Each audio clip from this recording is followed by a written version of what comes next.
push comes to shove, it's easier said than done.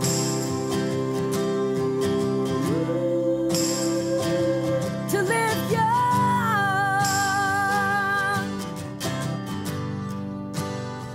Hi there, welcome back to Dear Cyber Sue. Today we're going to talk about low self-esteem and relationships, or lack of relationships due to low self-esteem.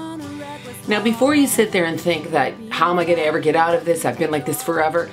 Pretty much everybody goes through this phase sometime in their life. It could be as a teenager when you're finding your way. It could be after a divorce, after a breakup, and you don't feel good about yourself, or you had an abusive relationship where somebody has ripped you apart and verbally abused you or physically abused you. This will take a toll on how you feel about yourself, how you present yourself, and just really how you can look at everything with a positive point of view or not. So the trick here is to realize that you're at that point. Understand that you need to work on some things to bring you into a better place in your life. Because having low self-esteem is sabotaging a potential partnership for you. Because what you don't understand is when you don't feel good about yourself, you're either pushing people away and not even allowing them near you, or when they are near you and trying to get to know you, you start sort of critiquing yourself in a negative way so that they start looking at you differently. Because if you're always talking badly about yourself, or you're hurt about something and you're not over it and you keep bringing that up, people are going to eventually move away because they want to be around happy people. They want to be around a positive person that's going to be in a relationship with them. So while you're going through this, it's either a really good idea not to date and to sort of pull yourself back and do some homework.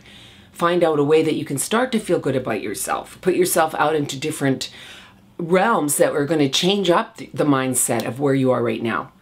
Because nobody is perfect. Nobody is a 10 out of 10.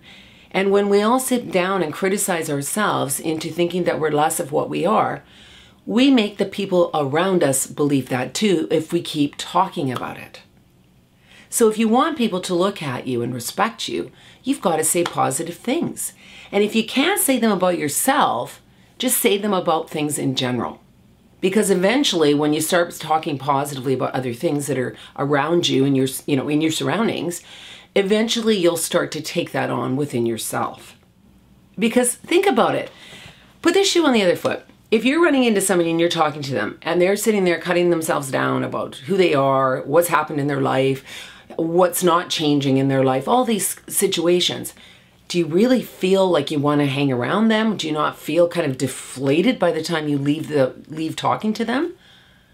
So whenever this kind of thing starts to go in your head again, stop yourself. Stop yourself from talking negative. You might feel it, but you're going to work on that. So these things are not to be ignored because they are the foundation of the rest of your life.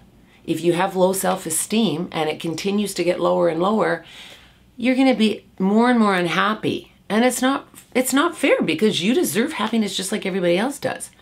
But it's up to you to recognize that and to get some help to put yourself into positive situations.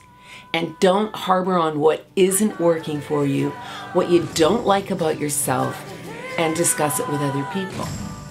Because you might be so good at convincing them, they'll believe you.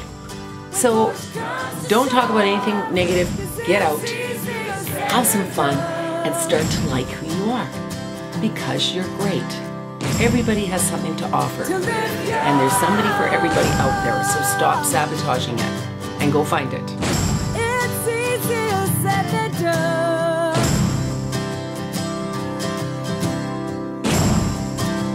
To live young.